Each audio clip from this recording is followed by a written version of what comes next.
Marble land Tirur Changaramkulam. Tirur railway സമാന്തര മേൽപ്പാലം പുതുവർഷത്തിന് നാടിന് സമർപ്പിക്കും. നവകേരള സദസ്സ് പൂർത്തിയാവുന്നതോടെ ജനുവരി ആദ്യവാരം പൊതുമരാമത്ത് വകുപ്പ് മന്ത്രി അഡ്വക്കേറ്റ് പി മുഹമ്മദ് റിയാസ് പാലം നാടിന് സമർപ്പിക്കും.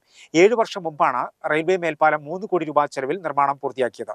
അപ്രോച്ച് റോഡ് നിർമ്മാണം വൈകിയതാണ് പാലം യാഥാർത്ഥ്യമാവാൻ വൈകിയത്. 7 വർഷം മുമ്പാണ് റെയിൽവേ മേൽപ്പാലം 3 കോടി രൂപ ചെലവിൽ നിർമ്മാണം പൂർത്തിയാക്കിയത്. അപ്രോച്ച് റോഡിന്റെ നിർമ്മാണവുമായി ബന്ധപ്പെട്ട സാങ്കേതിക കുരുക്ക് അഴിയാത്തതിനാലാണ് നിർമ്മാണ പ്രവൃത്തി വൈകാൻ കാരണമായത്. ഗതാഗതക്കുരുക്ക് രൂക്ഷമായതോടെ പാലം തുറന്നുകൊടുത്തത് ഏറെ വിവാദമായിരുന്നു.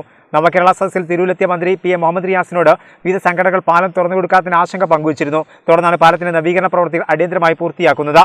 3,20,00,000 രൂപ ചെലവിലാണ് അപ്രോച്ച് റോഡ് നിർമ്മാണം ആരംഭിച്ചത്. ബസ് സ്റ്റാൻഡ് ഭാഗത്തേക്ക് 92 മീറ്ററും സിറ്റി ജംഗ്ഷൻ ഭാഗത്തേക്ക് 19 മീറ്ററുമാണ് നീളം. 7 മീറ്റർ വീതിയുള്ള റോഡിന്റെ 1.5 മീറ്റർ ഫുട്പാത്തുമുണ്ട്. സാങ്കേതിക കുരുക്കിൽപ്പെട്ട് രണ്ടാമത് പാലവും യാഥാർത്ഥ്യമാവുന്നതോടെ തിരൂരിലെ ഏറെ പ്രയാസകരമായ ഗതാഗത കുരുക്കിന് പരിഹാരമാകുമെന്നാണ് പ്രതീക്ഷ.